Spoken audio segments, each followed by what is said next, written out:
메리 크리스마스.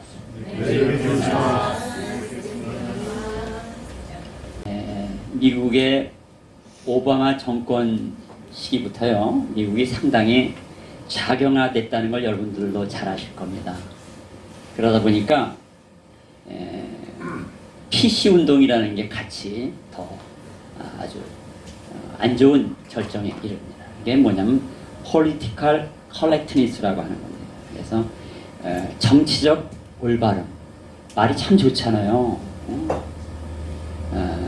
근데 그것은 이 작용화된 그런 그룹의 사람들이 늘 앞에 멋진 명분을 아주 짤막한 이슈로 내던지면서 사실 그 내용은 자신들의 작용화된 논리를 피는 방식이에요. 지금 한국 사회에도 차별금지법, 여러분 차별을 금지하는 건 맞죠, 그죠? 그 이름 자체가 잘못된 게 아니에요.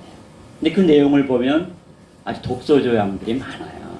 그러다 보니까 기존엔 미국이라는 나라가 청교도의 그 신앙 위에서 그 기독교 문화를 갖고 쭉 발전해 왔는데, 그런 기독교 문화를 굉장히 제한하고 또 적대시하는 분위기까지로 돌아서게 만들었다는 것이죠.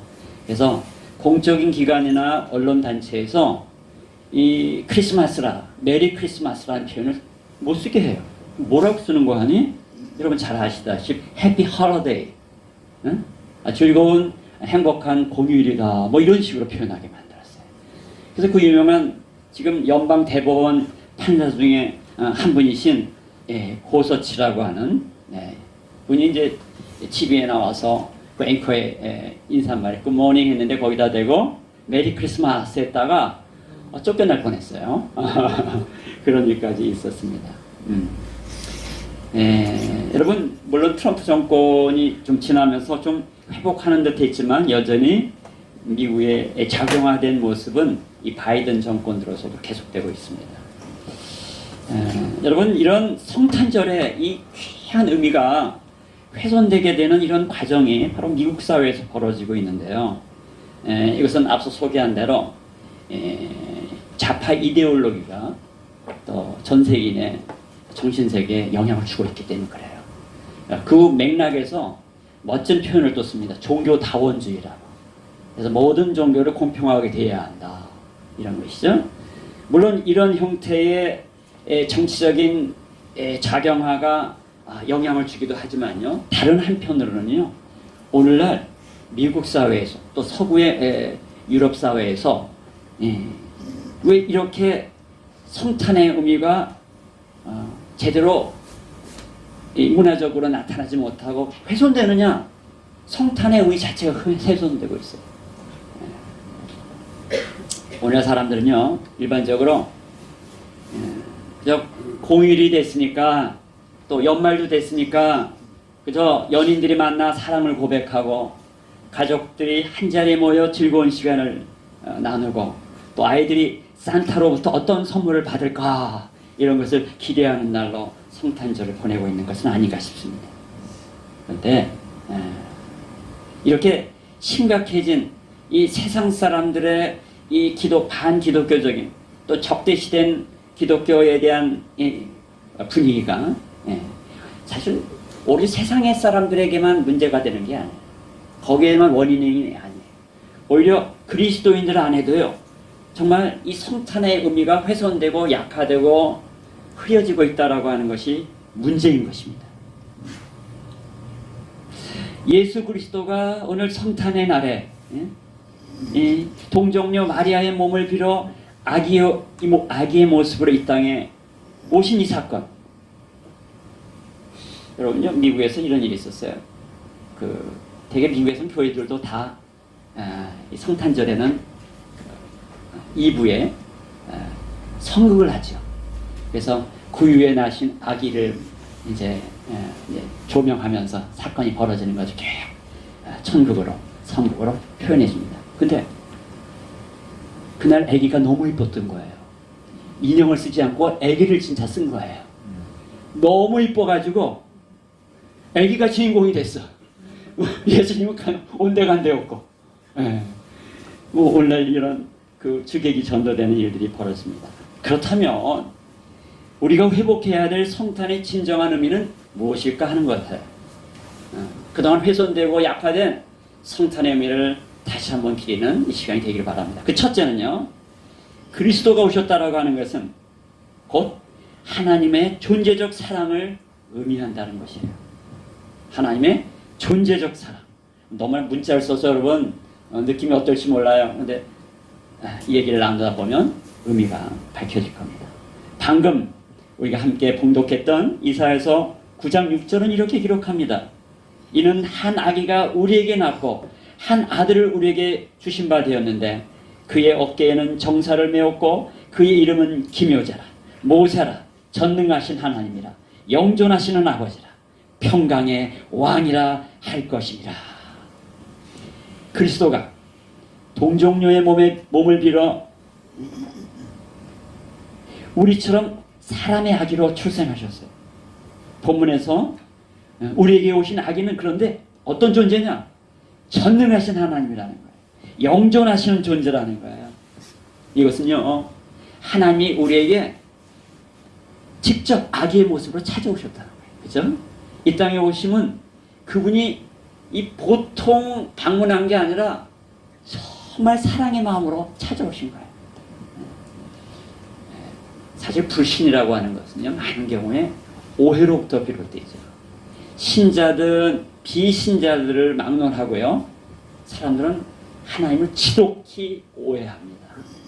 이 오해는 대부분 하나님의 의도와 그분의 마음을 모르는 데서 비롯됩니다. 한 두 가지 오해가 대표적인 것 같아요.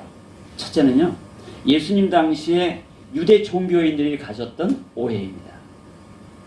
유대인들은 하나님은 한 분이시다라는 이 유일신 사상, 이거 중요하죠. 근데 여기에만 몰두해 버렸어요.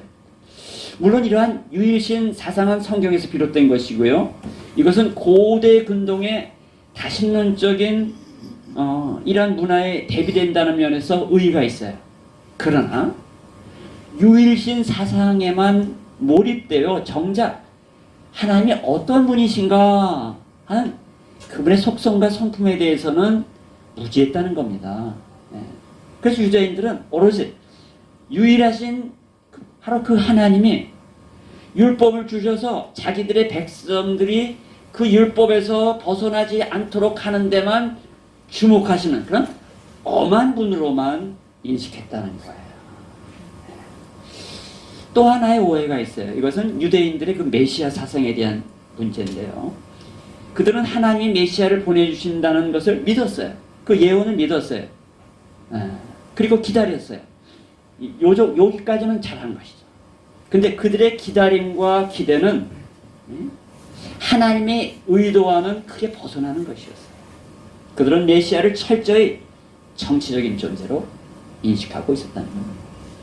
유대인은 하나님이 메시아를 보내셔서 주변 제국들의 압제로부터 자신들을 해방시키시고 그 다윗 시대를 방불케 하는 번영을 그들에게 가져다 줄 것을 기대했던 것입니다. 이러한 메시아 사상, 왜곡된 메시아적 개념은 사실 현대 교회에서도 반복되고 있다는 것을 여러분 좀 알고 가셔야 됩니다. 원래 하나님을 떠난 인생들은 모두가 자기 중심적이에요. 자기가 처한 현실의 세계를 벗어나지 못합니다. 그죠?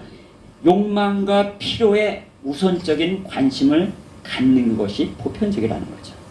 문제는 인간이 추구하는 욕망과 기대는 정말 우리 인간에게 필요한 것이 무엇인지 모르고 오히려 그들의 욕망과 필요를 따라 사는 삶은 하나님과 우리의 관계를 악화시키는 쪽으로 가게 되어 있습니다. 왜 그러면 이런 요구들을, 이런 욕망의 필요들을 하나님을 향해서 요구하게 되는 걸까요? 아무리 나이를 먹고 신앙생활, 교회생활을 오래 했다 할지라도 오히려 철이 들지 않은 아이들처럼 유해한 것을 그렇게 달라고 하는 경우가 많지 않아요. 우리 애가 이제 깐난 애기로 이제 몇 달 안 됐어요. 이제 태어난 지. 근데 그날도 분유가 떨어진 거예요. 그랬더니 옆에 있는 분이 그냥 배즙을 갈아서 입에다 넣었어요. 배즙 맛을 한 거예요. 그랬더니만 이제 분유를 타가지고 우유를 먹여도 뱉어요. 나중에 입을 이렇게 해가지고 이렇게 뱉는 거예요. 그거 고치느라고 한 달 걸렸어요. 한 달 걸렸어요. 네, 나중에 한번 물어보세요. 여러분, 아이의 모습, 아기의 모습처럼 우리가 세속에 길들여지면 그 미숙함에서 벗어나지 못해요. 아무리 훈련을 받고 교회 생활을 해도요, 그 실체를 따져보면, 그 내면을 뒤져보면 이런 소화병적인 자기 세계에 머물러 있는 사람들이 너무나 많다는 겁니다. 그렇다면 우리가 왜 이런 자기 소욕에서 벗어나지 못할까요? 우리가 왜 유대인의 그 메시아관과 별다른 차이 없이 우리의 모습이 그대로 드러나고 있을까요? 사실 역사적으로도요, 사람들은 끊임없이 자기 욕망, 개인적인 자기 소욕에서 벗어나지 못한 인생들을 모두가 살지요. 그래서 만들어진 것이 우상 종교들이에요. 우상 종교는 인간의 욕망과 또 인생을 살다가 겪게 되는 난관을 해결할 그런 어떤 대상이 필요했기에 종교를 만들어 거기에 우상을 앉혀놓은 것입니다. 근데 안타깝게도 기독교의 역사를 봐도 기독교가 이처럼 우상 종교화되는 형태로 나타나는 경우가 너무 많다는 거예요. 그런데요, 우상과 그리스도는요, 본질적으로 그 존재 자체가 다른 것입니다. 그리스도는 존재론적으로 사랑이셔요. 그 본질이 사랑이십니다. 그가 이 땅에 찾아오신 것이 바로 그 사랑 때문이라는 거예요. 다음의 이야기가 주님이 사랑이시라는 것, 그리고 그 사랑을 우리에게 어떻게 나타나시려고 했던가를 보여주는 아주 좋은 일화예요. 그래서 한번 들려드리겠습니다. 20세기 전반에 살았던 인물로서 영국 추리 여성 작가가 있어요. 그의 이름이 도로시 세이어스예요. 근데 이분이 목사의 딸이었어요. 그리고 옥스포드 대학에서 최초로, 여성 최초로 졸업학위를 받은 사람이에요. 그래서 또 유명해요. 오늘 지금 처음 듣는 분들도 대부분이실 거예요. 그녀는 아가사 크리스티와 쌍벽을 이루는 존재예요. 그래서 이 세이비어스의 그 추리소설 속에 나오는 그 놀라운 추리적인 이야기는요, 영국인들에게 아주 당대의 아가사 크리스티와 함께 너무나 강렬한 인상으로 남아 있었습니다. 그런데 이 세이비어스가 쓴 모든 소설 속에는요, 윈지라고 하는 이름의 한 귀족이 등장합니다. 이 윈지는 코난 도일에게 셜록 홈즈가 있듯이, 아가사 크리스티에게 포아로가 있듯이 동일한 그런 역할을 하는 그런 중요한 주인공이에요. 이 윈지는 소설 속에서 아주 발군의 실력을 발휘하여 범인을 잡아냅니다. 늘상 그렇듯이 이 추리소설 가운데 이런 이 윈지와 같은 인물들은 많은 독자들에게 아주 매혹적인 인물이 아닙니까? 그런데 아쉬운 것은 윈지는 독신이었습니다. 그리고 외로운 인물이었어요. 그러던 어느 날 독신으로 사는 윈지를 위해서 소설 속에 한 여성이 새로 등장합니다. 그리고 두 사람 사이에 모종의 전기가 흐릅니다. 윈지를 찾아온 이 여성 역시 세이비어처럼 최초로 옥스포드 대학에서 학위를 받게 된 인물로 묘사됩니다. 이 여인과의 만남이 반복되면서 주인공 윈지는 이 여성과 사랑에 빠집니다. 두 사람 사이에는 강렬한 사랑이 자리하게 됩니다. 그리하여 이들은 가정을 이루고 행복하게 살았다 하는 얘기입니다. 이것은 사실상 작가인 세이비어스가 소설 속의 윈지를 사랑한 나머지 그 소설 속으로 자신이 직접 뛰어든 것입니다. 마찬가지입니다. 하나님이 우리를 찾아오신 것은요, 우리를 향한 사랑 때문이에요. 그 사랑 때문에 그분이 우리의 세계로 뛰어드신 거예요. 오늘 성탄의 이 아기의 모습으로 말이죠. 그 거룩하고 영광스러운 보좌에서 내려와 이 낮고 어두운 땅으로 그분이 찾아오셨어요. 순도 높은 사랑을 드러내시려고 우리와 똑같은 모습으로 찾아오셨어요. 그분의 진심을 표현하시려고 낮은 자리, 가장 평범한 가정에서 출생하셨어요. 우리가 두려워하지 않게 하시려고 우리에게 진정한 신뢰를 얻고자 가장 겸손한 모습으로 오셨다는 겁니다. 이것은 아름다운 이야기예요. 그분의 진심을 담아내고 있는 것입니다. 우리가 회복해야 될 성탄의 진정한 의미는 무엇일까요? 두 번째로, 그리스도의 오심은 구속적 복음의 시작을 의미합니다. 뭐라고요? 구속적 복음의 복음의 시작을 의미한다. 본문은 중간에 우리 함께 봉독하도록 할 거고요. 여러분, 모든 일에는요, 시작이 있죠. 시작이 없다면 과정도 없고 결과도 있을 수 없습니다. 일단 시작이 중요합니다. 복음의 이야기는 그 시작이 매우 극적이잖아요. 그리스도는 우리가 동일한 모습으로 오셨다는 그 이야기 자체가 이건 상상도 못할 아주 극적인 이야기예요. 그런데요, 그분의 출생은 우리의 출생과는 다른 점이 두 가지가 있어요. 그 첫째는 동정녀의 몸을 빌어 출생하셨다는 거예요. 하나님은 이러한 특별한 출생 방식을 통해 그리스도를 이 땅에 보내셨어요. 왜 그랬을까요? 그분은 죄가 없이 탄생해야만 했어요. 여러분, A가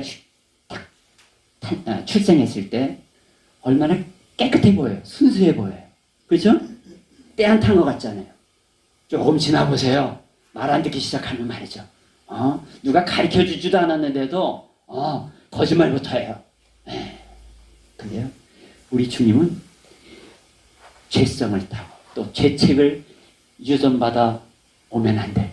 아주 죄 없는 존재로 출생하셔야 돼요. 아담의 모든 후손들은 죄를 안고 출생할 수밖에 없어요. 그래서 죄 없는 몸으로 어떤 죄에 대한 책임도 어떤 죄의 성품도 타고나지 않아야만 돼. 그래서 그분은 동정녀의 몸에서 출생하신 거예요. 이게 아주 신학적으로 굉장히 중요한 겁니다. 두 번째는요. 두 번째는 그분은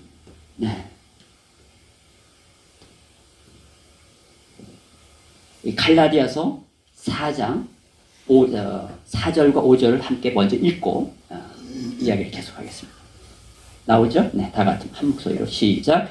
때가 참에 하나님이 그 아들을 보내사 여자에게서 나게 하시고 율법 아래 나게 하신 것은 율법 아래 있는 자들을 속량하시고 우리로 아들의 명분을 얻게 하려 하심이라. 여러분, 주님이 동정녀의 몸에 탄생함으로써 죄 없이 탄생해야만 했다는 이유는요, 또 하나 연결되는 의미가 뭐냐면 그가 우리의 죄를 속량하시기 위해서 오셨다는 거예요. 속량하시기 위해 오셨다는 거예요. 그러므로써 율법 아래에 있는 우리들의 죄값을 대신하여 우리의 속량을 위하여 그분은 의로운 몸으로 깨끗한 몸으로 순전한 몸으로 오셔야만 됐다는 거예요. 여러분, 구속, 죄사, 이건 문자 그대로 복음입니다. 그리스도는 죄에서 우리를 구원하실 구세주로 오셨고 우리 인생의 주인 되시기 위해서 죽음에서 부활하셔서 우리의 주님이 되셨어요. 이 놀라운 복음 사건을 위해서 그리스도가 이 땅에 오신 거예요. 만일 성탄을 복음과 연결시키지 못한다면 사실 그 핵심을 놓친 거예요. 예수님이 오셨대. 단순히 그게 아니에요. 세상에 유명한 영웅이나 위인들도 그 탄신일을 기념하는 경우가 있어요. 그런 의미와 우리의 이 주님이 오신 이 성탄은 근본적으로 다른 거예요.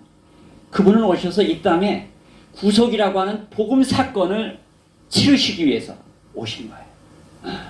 죄 없이 오셨을 뿐만 아니라 그분은 우리의 구속 죄사함을 위하여 오셨다라고 하는 거예요.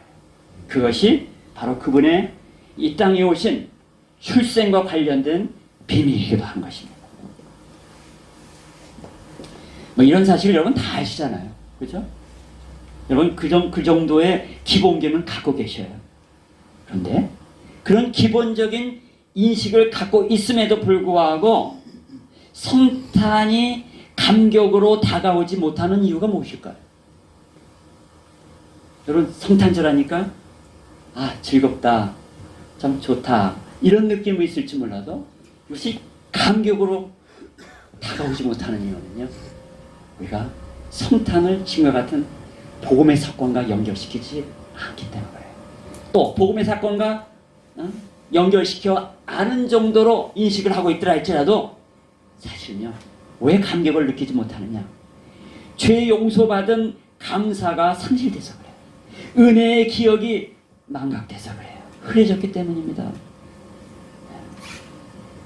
그래서 그리스도가 이 땅에 오신 소식이 감격으로 다가오지 않는 경향이 높다는 겁니다. 그분이 어떤 이유로 어떤 조건 하에서 오셨는지를 좀 의식할 필요가 있어요. 그분은요, 특권을 내려놓으셨어요. 그리고 이 땅에 오셔서도 엄청난 대가를 지불하셨어요.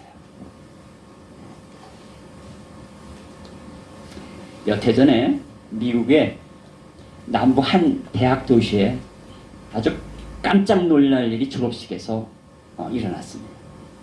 여러분 미국은 유럽과 달라서 등록금이 엄청 비싼 거 아시잖아요. 특히 그 동부의 8개의 아이비 대학들은요 상상을 초월해요. 그래서 졸업식 날 말이죠, 어머님들이 막 피켓을, 그런데 꼭 남자보다는 여자가 강하시더라고. 어머님들이 피켓을 내요. 뭐라고 피켓을 내냐면 니들 때문에 우리는 파산했다. 그만큼 비싼 거예요.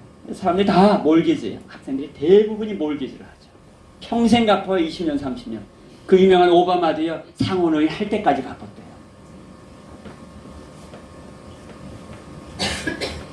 그런데 이 조지아주의 아틀란타시에 지금 말한 한 학교가 있었는데 그 학교 이름이 모하우스 대학. 이름이 좀 재밌습니다. 모하우스. 이 대학에 그 유명한 60년대 흑인의 인권운동을 벌였던 마틴 루터 킹 주니어 목사님이 졸업을 했어요. 그 영화 배우들 중에서도 예컨대 셰무얼 잭슨이라고 하세요? 네. 그런 인물도 거기를 졸업했다고 해요. 근데 몇 해 전에 이 학교의 졸업식에 한 분이 축사를 하면서 굉장히 가부했던 모양이에요. 얘기를 하다 마지막 절정의 순간에 내가 여러분들에게 그 기름 좀 채워드리려고 합니다. 한마디 하더니 뭐라고 했냐면 여러분의 대학 등록금 빚을 내가 다 갚아주겠습니다. 우리 가족이 아주 기름을 말했다. 그래서 그 해에 졸업한 애들 졸업생들의 몰기지를요 한 몽땅 갚아줘요. 477억 원. 난리가 나요. 그냥 학생들이 그냥 학사모를 내던지고 뒤에 앉아 있었던 교수진들이 그냥 깜짝 놀래요. 그 순간에밖에 처음 얘기한 거예요. 아무도 몰랐던 거예요. 여러분 얼마나 감격했겠어요. 아마 그 쉰율로식으로 하면 아마 평생 그가 죽은 다음에 묘지에 찾아가는 사람도 있을 거예요. 요즘 같아서 젊은이들이니까 그분의 그 연락망을 알아가지고 SNS를 그냥 문자로 말이지 그냥 감사의 메시지를 하나 보냈을 겁니다. 아마 그날만 되면 졸업식 날만 되면 평생 아마 문자를 보냈을 법한 그런 일 아닙니까? 왜요? 내 졸업하고 어디 취직하나 빚부터 갚아야 되는데 이거 큰일 났다. 실제로 그런 분들이 있어요. 그런데 여러분 이 가부는요 재산이 5조래. 그가 갖고 있는 소유의 일부를 나눠준 거예요. 네? 근데 우리 주님은 어떻게 하셨나요? 우리 주님 자신의 전부를 지불하셨어요. 이것이 주님이 복음의 사건을 통해서 우리에게 보여주신 감격스러운 사건이에요. 이것을 어찌 쉽게 잊고 살아간 말입니까? 주님의 오심은 우리로 하여금 이 감격 속에서 우리 인생을, 우리의 매일매일을 보내게 하려고 하시는 그분의 인생을 향한 진정한 기름을 채워주는 것입니다. 여러분, 왜 우리의 신앙생활이 약할까요? 왜 신앙생활이 흐지부지 될까요? 감격이 없어서 그래요. 그 감격, 무슨 감격이라고요? 복음의 감격이에요. 우리가 치러야 될 죄값을 그분이 치러주셨다라고요. 이 감격 속에서 이 성탄을 보내시는 저와 여러분 되시기를 축원합니다. 우리가 회복해야 될 성탄의 진정한 의미는 무엇일까요? 여러분, 세 번째예요. 세 번째. 그리스도의 오심은 바로 하나님 나라가 임하신다는 것, 바로 하나님 나라가 임하신 것이라는 사실을 의미한다는 거예요. 오늘 본문에 9장 7절 이것을 세 번역으로 제가 다시 좀 올려달라고 했어요. 한 목소리를 좀 읽도록 하겠습니다. 시작. 그의 왕권은 점점 더 커지고 나라의 평화도 끊임없이 이어질 것이다. 그가 다윗의 보좌와 왕국의 위에 앉아서 이제부터 영원히 공평과 정의로 그 나라를 굳게 세울 것이다. 만군의 주님의 열심히 이것을 반드시 이루실 것이다. 아멘. 여기서 보면 예수님의 이 땅에 오심이 말이죠. 지금 7절에 무엇과 연결되냐면 하나님 나라의 임하심과 연결돼요. 그 나라의 왕국이 펼쳐지는 것을 보여주고 있습니다. 네. 하나님 나라가 언제 임한 것이냐, 그 시점이 무엇이냐, 어떤 학자들 그것 때문에 논쟁을 벌이기도 합니다. 그런데 여기서 이 본문 이사야서 9장 7절은요, 하나님의 나라의 임하심이라고 하는 것은 바로 지금 주님의 오심, 아기로 오신 이 사건부터로부터 시작된다라고 하는 것을 암시해주고 있는 것입니다. 아니, 드러내주고 있어요. 그러니까 하나님 나라가 임하신 것이 어떤 시점부터냐 하는 문제를 놓고 고민할 필요가 없어요. 학자들처럼 쓸데없는 논쟁을 벌일 필요가 없어요. 이것은 다 맞아요. 다 맞아요. 이 사건의 출발 시점으로 말할 것이냐, 아니면 이 사건의 공식화된 시점으로부터 말할 것이냐, 아니면 이 사건을 구체적으로 실현된 시점부터 말할 것이냐, 그 차이일 뿐이에요. 다 맞는 것입니다. 본문 6절은 한 아기가 우리에게 낳고 한 아들을 우리에게 주신 바 되었다, 이렇게 얘기하면서 바로 7절이 이어진 거예요. 하나님 나라가 그 왕국의 임하심을 예언한 거예요. 그러니까 그리스도가 이 땅에 아기의 모습으로 오신 사건은 그 자신의 나라를 굳게 세울 것이란 이 예언과 연결되어 있다는 거예요. 한마디로 그리스도가 이 땅에 오신 사건을 하나님 나라의 임하심으로 선언할 필요가 있어요. 여러분, 아기 예수가 탄생하신 바로 오늘 우리는 기쁘고 즐거워요. 근데요, 이 탄생이 이 한 가정에 그 아기가 이제 출생을 했을 때 가족들 다 기쁘고 친지들도 반기죠. 네, 맞아요. 그건 자연스러운 거예요. 그런데 우리의 기쁨은, 주님 오심에 대한 기쁨은 단지 그냥 반갑고 아기가 출산됐으니까 너무 기쁘고 이 정도에 머물 수 없어요. 또 다른 기쁨도 있어요. 간절히 소원하던 것이 이루어져요. 간절히 소원하던 것이 이루어져요. 그럼 기쁘죠. 여러분, 성계동 교회에 한 가정에서 있었던 일이에요. 따님을 둘 키우는데 둘째 딸이 자라면서 불치병을 앓게 돼요. 그래서 이건 아무리 백방으로 병원을 다니고 유명하다는 의사들을 다 찾아다녀도 회복이 안 돼요. 근데 그러면서 나이가 먹는 거예요. 흔근히 그냥 몸을 유지하면서 드디어 대학 입시에 왔어요. 대학 입시. 근데 뭐 준비도 크게 못했는데 뭐 병원 치료하느라고 사교육 특별히 많이 받을 수도 없었어요. 근데 음악적으로 좀 소양 있는 것 같아가지고 음악대학 성악과에 입시를 한 거예요. 근데 그냥 치러봤는데 똑같이 합격을 해버린 거네. 그것도 명문대 음악대학에. 그런데 그 소식을 듣자마자요, 그 권사님이 기억상실증이었어요. 여러분, 그럴 수도 있더군요. 너무너무 좋으면 완전히 그게 일종의 감당 못할 어떤 것으로, 기억상실증. 그 아마 그분이 회복되는데 한 달여 시간이 지났다면 다행히도 단기 기억상실증이었던 것 같아요. 그런데 여러분, 또 하나 얘기 하나 더 할게요. 요즘 서울의 봄이 지금 뭐 바로 이번 주 금요일날 1000만 관객을 이제 돌파했답니다. 여러분 보셨나요? 네. 여러분들은 옛날 다 겪어봐서 관심 바뀝니까?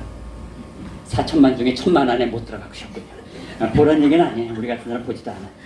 12.12의 그 주모자들이 군사 쿠데타를 성공시키고 말이죠. 기뻐하면서 그냥 축배를 들었던 그 영상이 종종 12.12 때마다 뉴스 이 시사 정치 프로에 슬쩍 나오죠. 그러면서 그들의 말로를 보세요. 그들의 말로를 보세요. 오래 산 사람도 꽤 있어요. 그 말로가 어땠습니까? 어쩌면 그 인생의 말로에서 그 장면을 자기도 모르게 뉴스를 보다가 목격한 여기에 주모자들이 혹시 있을지 몰라요. 이들이 어떤 느낌이 받았을까? 으아! 저 때 너무 그랬을까요? 아니에요. 인상 무상을 느꼈어요. 대부분의 그 주도자들이 일찍 돌아가신 사람들을 제외하고 마지막은 오래 산 사람일수록 추락하여 형편없는 모습으로 인생을 마감합니다. 인생 무상을 느꼈을 것입니다. 여러분 기억하십시오.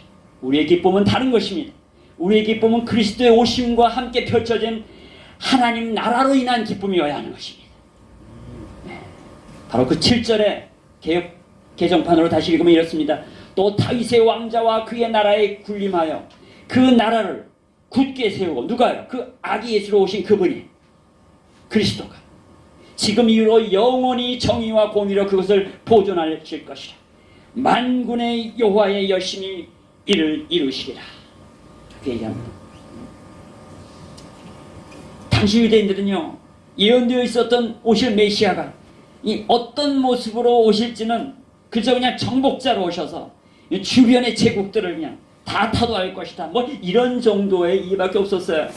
이것이 그리스도가 이 땅에서 공생애를 사시는 내내 허다못해 그들의 제자들의 내면 의식 속에서도 그게 남아있었어요. 그 대표적인 사례가 요한과 야고보의 어머니가 그냥 치맛밤을 바람을 일으키고 그냥 예수님께 나와가지고, 당신이 보좌에 앉으시면 내 두 자식을 왼편과 오른편에 앉게 해달라고, 이런 청탁까지 하죠. 우리 주님이 그 장면에서 얼마나 불쾌해 하셨을까. 그 분위기 속에 나와요. 네, 안타깝게도 많은 교인들이 그리스도께 대한 그 잘못된 동기들이 여전히 남아있어요. 세속적 관점 때문에 그렇습니다. 그저 내 한몸, 내 가족의 안위만을 유일한 낙으로 여기고 그것을 얻는 길이 기쁨의 길이라고 착각하고 살아가는 경우가 많은 것이 아닌가, 이런 생각이 듭니다. 우리 주님 그리스도가 이 땅에 오신 이유는요, 그런 문제 해결사로 오신 것이 아닙니다. 그런 것들은 부수적인 것이, 본질적인 것이 아니에요. 하나님은 때때로 우리가 신앙생활 할 때에 우리의 필요를 따라 또 우리의 어려움을 극복하는 그런 문제에 있어서 도움을 주세요. 네, 도움. 그럼 반드시 그런 건 아니에요.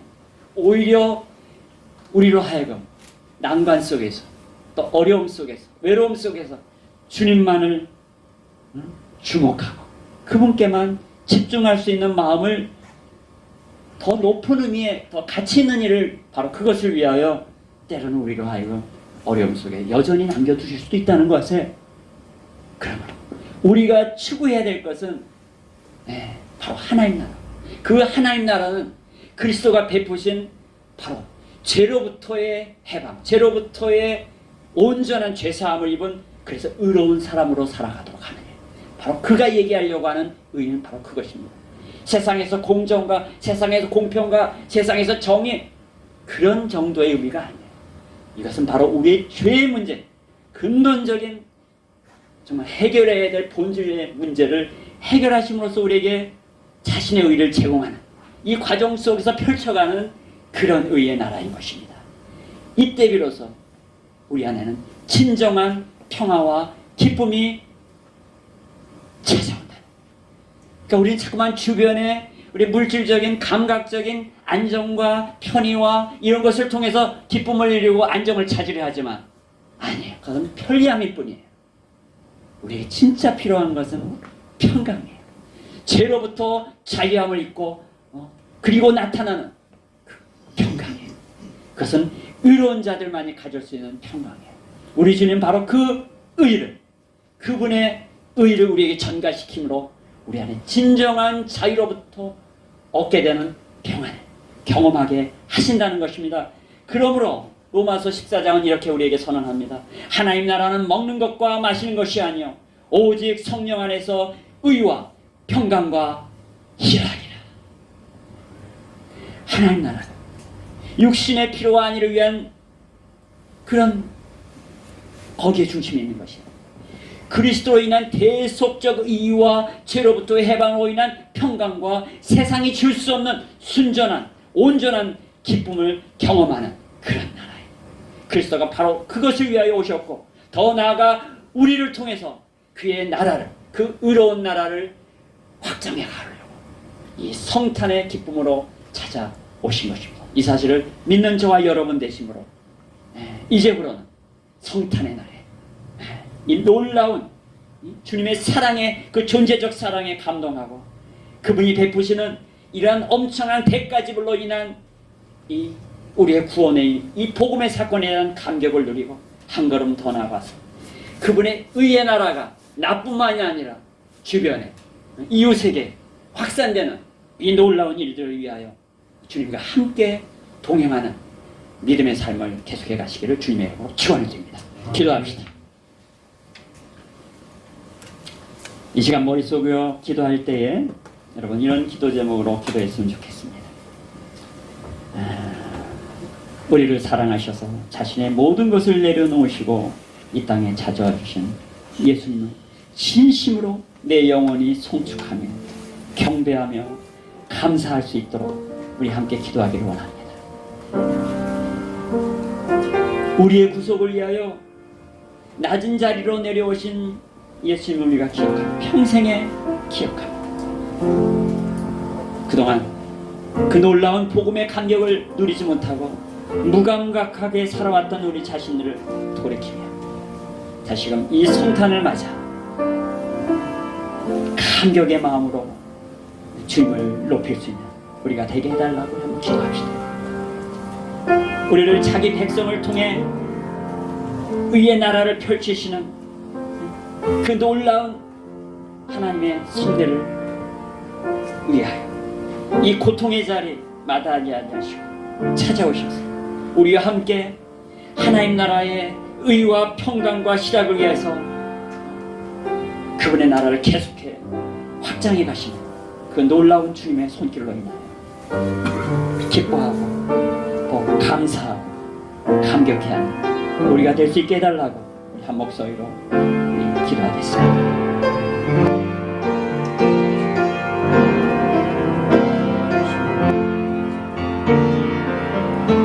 존귀하신 아버지 하나님, 참 감사합니다. 주님이 우리에게 찾아와 주신 그 놀라운 성탄의 날에 주님이 얼마나 우리를 끔찍히 사랑하셨는가를 다시 한번 깨닫고 그 감격 속에서 우리가 이 성탄을 보내기를 원합니다. 한 걸음 더 나아가 주님의 오심은 우리의 구속을 위한 것이라고 하는 이 놀라운 복음으로 인하여 우리의 기쁨을 놓치지 않도록 도와주시옵소서. 한 걸음 더 나아가 이 감격, 이 감사, 이 기쁨을 가지고 우리가 하나님 나라의 백성들로 우리의 주님 앞에 쓰임받는 축복된 영혼, 축복된 가정, 축복된 교회 되게 하여 주시옵소서. 주 앞에 영광과 찬양을 올려드리오며 예수 그리스도 이름으로 감사하고 기도하옵나이다. 아멘.